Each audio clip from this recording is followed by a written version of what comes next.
Hello everyone, Phoenix Knight here. Welcome to the channel, and welcome to a new playthrough on the channel. With the spring campaign in Arkham Horror, the card game over, we're going to play a very different game today.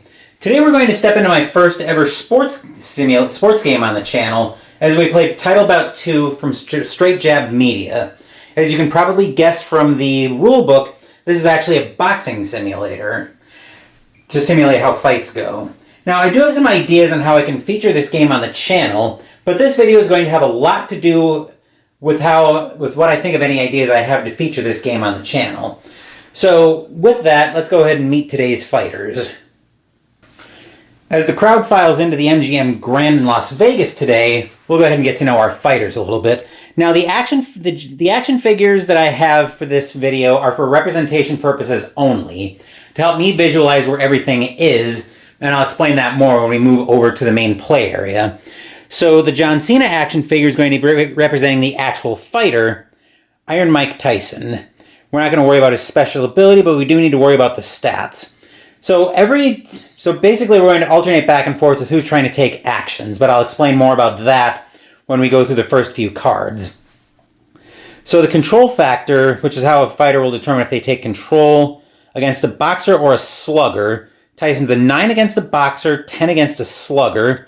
He's a slugger, that'll come into play. 10 aggressiveness, which means that'll be good for him starting the round. Killer instinct of 10, and I'll explain more about how that works. Endurance is a 100, so that's basically his health. He fouls a lot, as being a D rating. Defense of 0, which can affect the punches landed. Knockdown ratings, I'll explain more about how those happen when they come up. I'll explain more about how everything happens when it comes up, except I'll explain counterpunching now. So the way counterpunching works is basically you count back the number of the counterpunch from the other fighter's punches missed range, and within that range is where they'd be able to counterpunch. So it's a little bit convoluted, but it'll probably make more sense when we actually get into the game. So if you want to take a look at it, there's a fatigued side as well. I'll only mention that later when it becomes relevant. Or if it becomes relevant, because there's a good chance that it might not, but I'd be willing to bet it's more than likely that it will. So you can pause the card here to take a look at Mike Tyson's card. But that will do it for our representation of Mike Tyson. Now let's go meet his opponent. Represented by the Roman Reigns action figure will be Mike Tyson's opponent in this dream bout, Muhammad Ali.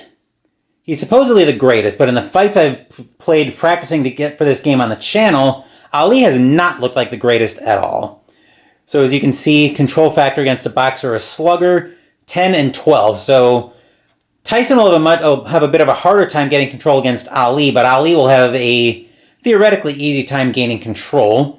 7 aggressiveness means he won't be the starting fighter for the round.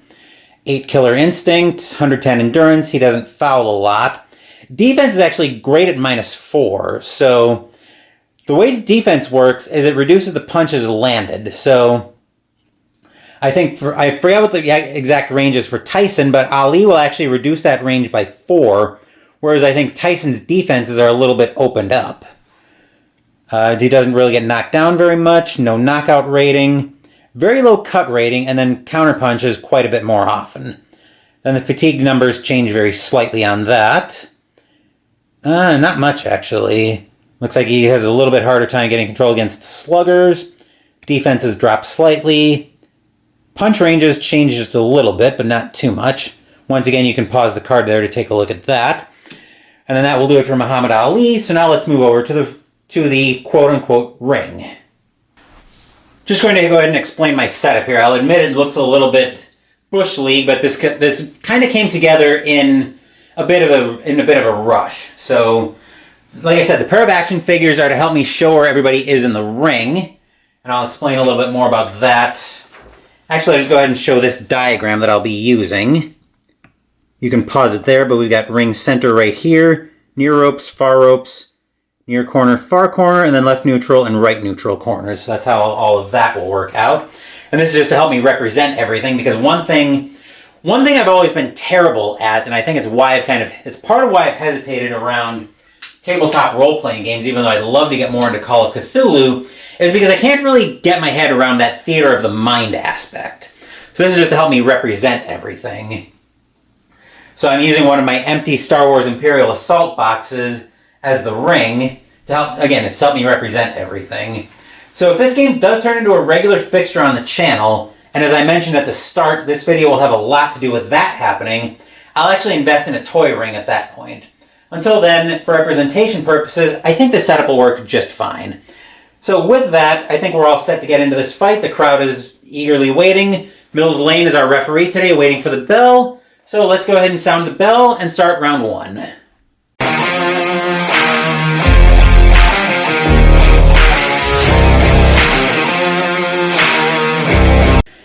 Ding, ding, ding. So the way this will work is we'll draw a boxing action card from the round deck, flip it over to get the control factor number, and if that number is equal to or lower than the fighter's control factor, which in this case, remember, Tyson's a slugger against Ali a boxer, he's looking for 9 and under, and that control factor is under 9, so Tyson will take control to start the round. Then we'll flip the next card over, and we'll find, we're looking for a random number this time, 42 to represent what he actually does, and going back to his range, he's going to actually miss a punch. With Ali's defense of 8, 43, it's just out of Ali's range to counterpunch. I should mention some special rules I'm using as well. So the only rule I'm using is the 3 knockdown rule. So if a fighter gets knocked down 3 times in the round, then Mills Lane will wave it off and we'll call it a fight there. So now Tyson stays in control, which means he'll flip over the next card. An 18 means he loses control. Ali wants a 12 or less to take control, which he doesn't find with a 16. Tyson. No control. Ali. 17, no control. This is going to be a boring first round, most likely. Tyson takes control. 44 is another missed punch. And there's one more thing I need to mention, but I'll mention it when it comes up. Tyson stays in control. 40 misses a punch again. Tyson is just waving at the air wildly. He's going to stay in control here. 52, this time he'll clinch. Tyson, no control. Ali, no control. Tyson takes control back. Flip over the next card for a random number. 39, missed punch, no counterpunch, because Ali's range isn't, counterpunch range is, that's too high for Ali's counterpunch range. Tyson stays in control. That foul keyword would have been relevant if this would have come up as our next action card. Our next card here. 22, Tyson finally lands a punch. So now we'll go to the results section toward the middle of the card. 27 coming to this chart. The hitting value, 27, actually falls into this range for a 2-point hook. So Tyson's on the board with his first 2 points. So Tyson has the initiative here. Stays in control. Flips over the next card. 65, another clinch. Tyson stays in control. 59 is another clinch. I could use excessive clinching, but I didn't set the fight up with that. So Tyson stays in control again. Flips over the next card. Foul. Okay, so now we flip over the next card, and I always forget what they want. Do they want a random number or a result number? 31. I believe it's a random number they want.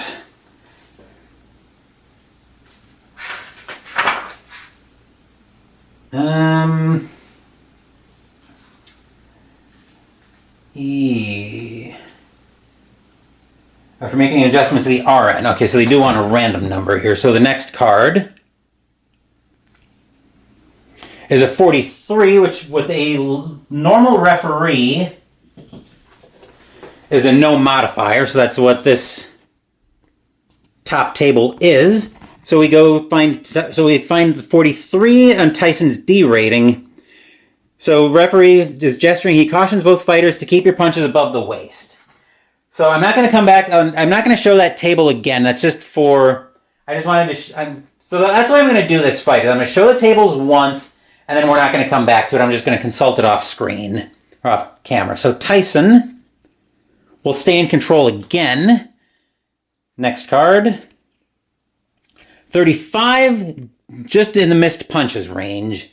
So Tyson will lose control. Ali will not get it. Tyson. No control. Ali takes control. Next card up. 78, so that's ring movement. And you might have been seeing ring position on most of these cards. That's where this setup in particular is going to be very helpful. So now we actually stay at ring center, which means Ali will still have the initiative at this point. 5, he'll keep control. Next random number. 34, which is Ali will land a punch. A 32 on Ali is a 2-point hook, so Ali's on the board as well. First round is all knotted up at 2. Ali will keep control. 27 lands a punch. Lands a 22 is good for a 2-point jab. So we're 4-2 Ali for the round. So Ali will keep control. 48 will clinch. Ali, no control. Tyson will take control. Next random number, so Tyson's in control. 46 is a missed punch. Ali can try to counterpunch, so now we need a random number for Ali. 60 will not let him counterpunch. Tyson, no control. Ali takes control. Ali, next his action. 11 lands a punch. And he lands 70 is a 3-point uppercut. Ding, ding, ding. So the round ends with 2 points for Tyson, 7 for Ali, which means we got to kick it over to the judges. So we're going to use the 10-point system here. So by a difference of 5 points, we have to we'll check a card from the second round, from the other round deck. And then based on what the judges say, that'll determine who wins the round. So our card from this deck, the judges are going high, even, high. So Ali will actually take round 1. So 9, 10, 9, 10, 10, 10. No, wait. 108. 93. Okay. So I'm going to do a little bit of off-camera setup to make sure everything's ready for round 2, and then when we come back, Ali will start off round 2.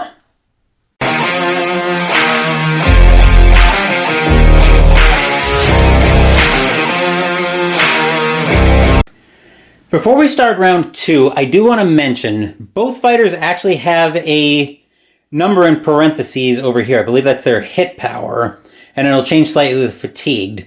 So after they take control of an action sequence, if their next random number to determine their action is at or below that power rating number, they actually land what's known as a power shot.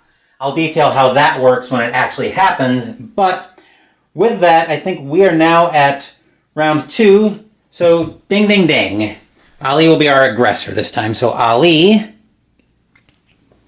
starts the round off with control. His action, 11 lands a punch, which means Ali will land. A 5 is a 3-point jab. So, Ali is leading off the round. Ali stays in control.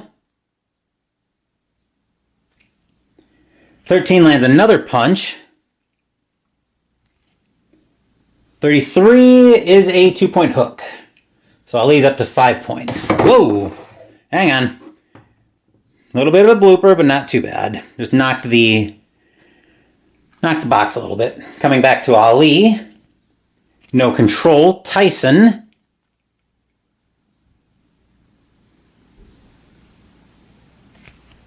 No control. Ali. No control. Tyson.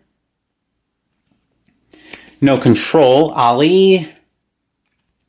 No control. Tyson. Takes control. Tyson. 47 misses a punch. Ali can try to counter punch.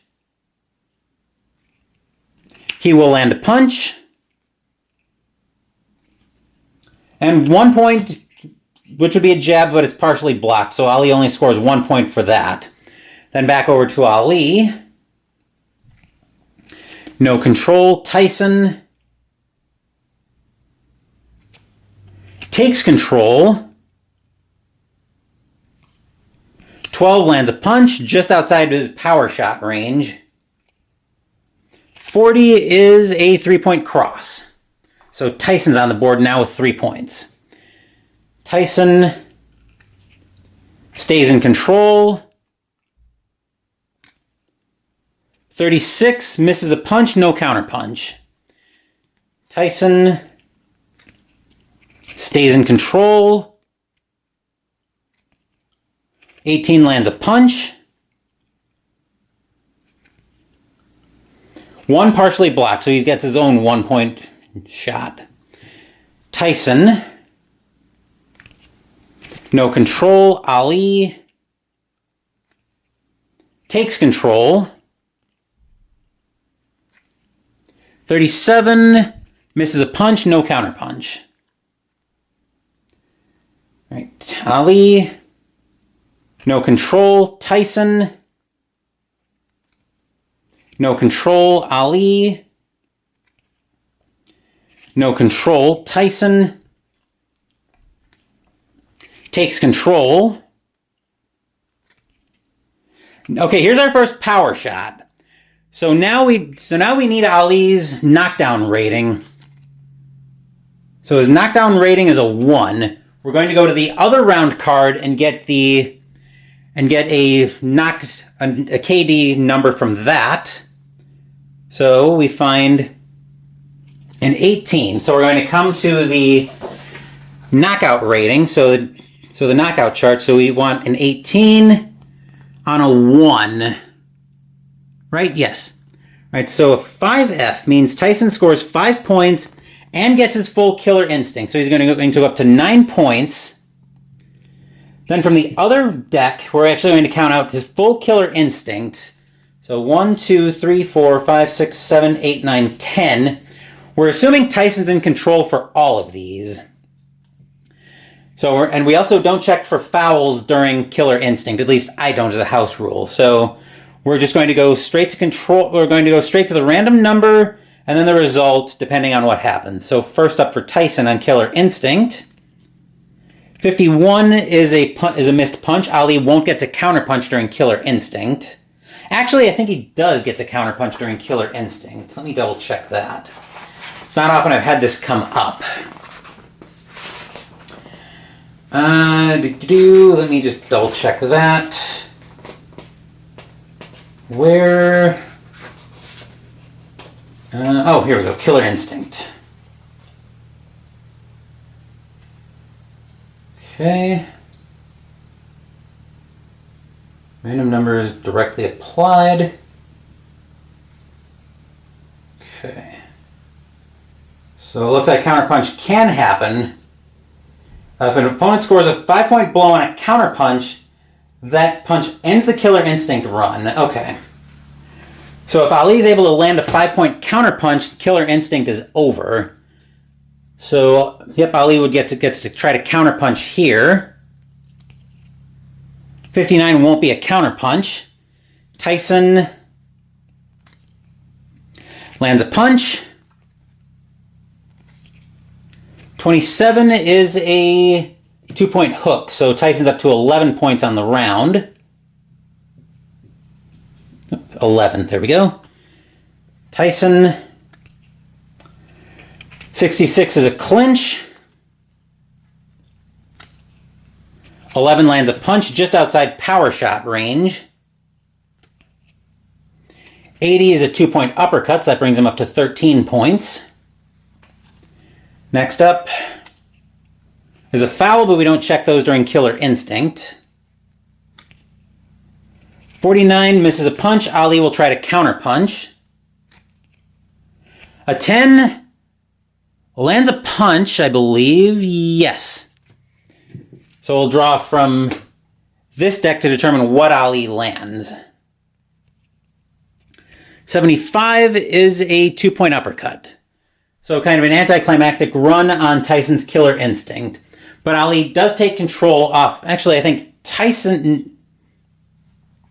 No, I think Ali takes control of that. That's how I've been ruling it with when a counterpunch successfully lands. Except not with a control factor like that. Tyson takes control back. Lands another power shot.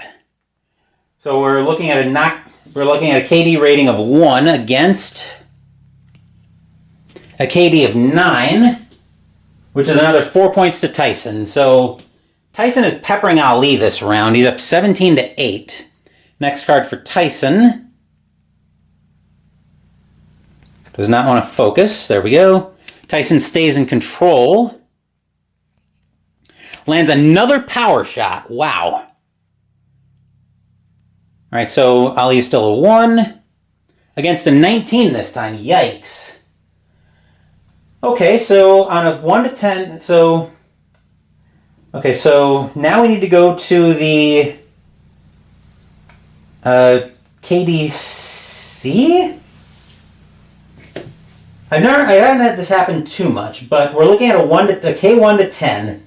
On a 1 to 10, score 6 points plus a knockdown and a full Killer Instinct. On 11 to 20, score 6 points. I think that's a control...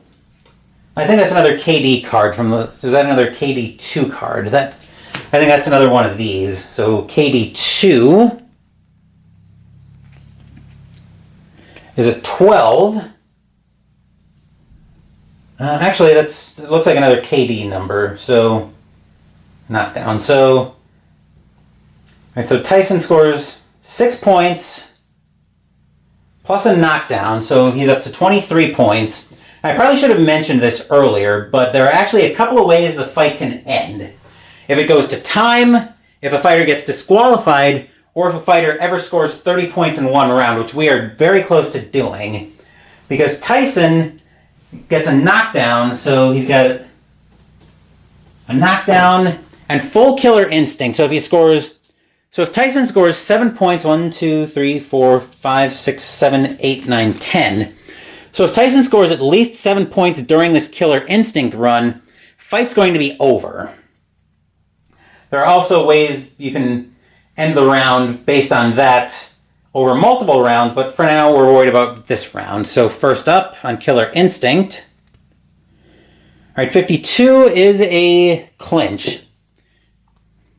Ali wants to see a lot of clinching here. 45 is a missed punch. Ali can try to counterpunch. It's pretty much got to be a power shot, though. 77 is not. Tyson clinches again. 27 is just outside Ali's defense, so Tyson does land a punch. 30 cut. So 30 is a 2-point hook, which brings him up to 25. And then I think we take this card and we add it to the cut table. So Ali's got a cut value of 1. So we'll take the random number here.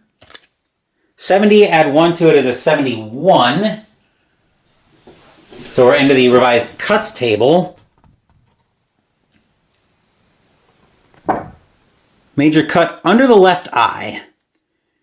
So he's going to add 1 to the cut rating, which means Ali will be a 2 cut rating.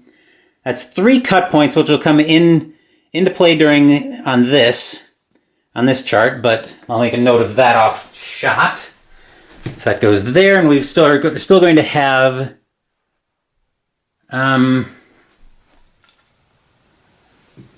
right. Okay, so 30 was a 2-point jab, which I scored that. Okay, so cut for Ali was major cut. Major cut under left eye. Which means he's +1 cut. All right, 2 more cards. Actually, 3 more cards for Tyson on Killer Instinct. 22 is another punch. Another punch landed. This one. 57 is good for a 3-point combination, so we are dangerously close to calling the fight here. And Tyson, last Killer Instinct, 1 point partially blocked. So Ali cannot let another punch land, or the fight's just going to be over here. Tyson has definitely dished out a lot of punishment this round.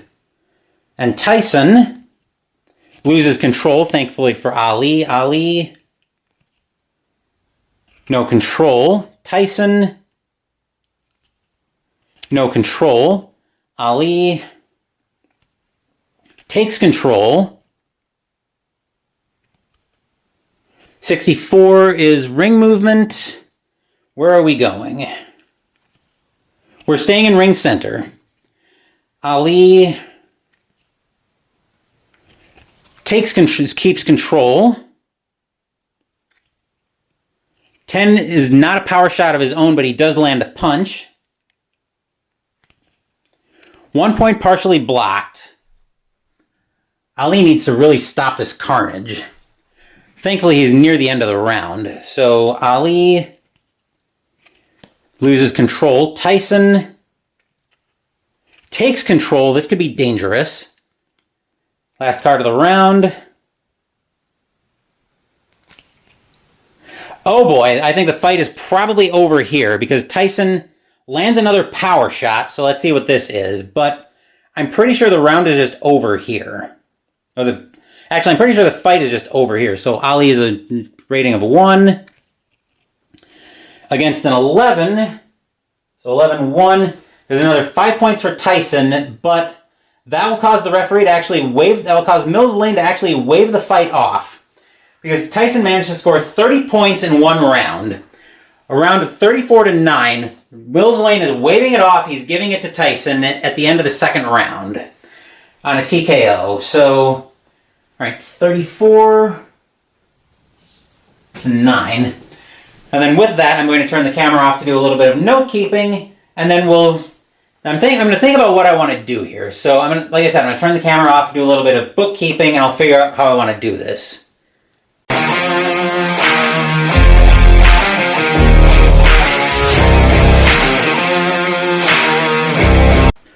Now that I've had some time to think, I'm actually going to go ahead and call it a video here. Admittedly, it's going to be a very short Sunday video, but there was always a chance this was going to happen. As you could probably tell, though, I wasn't expecting it to happen. I was expecting this fight to go a bit longer than it did, ending only in the 2nd round. So as I thought back and forth about it, I thought thematically it would probably be a fail to just try to put another fight together on such short notice. I mean, I could do it, but I feel like the way these fights go, they just generally take months and months and months of negotiation to put together. So that's where I couldn't swallow the thematic idea of that. I did actually initially have a 3-card fight ready to go for this initial video, but given the possibility of one fight running long and the fact that I've got some other stuff that I'm going to be doing today, I wanted to just call it a video early. Now, I did also think about potentially using this game to run a boxing league on the channel, but again, with the possibility of fights running long, I didn't really feel comfortable doing that. I could maybe do it in combination with another game, but it feels like it's more work than I kind of want to put in right now. I'll kind of table the idea for a little bit, but my initial inclination is I'm probably not going to do anything with this with this league idea. I'll probably come back to this game on occasion because I am really starting to enjoy it the more I've been playing it.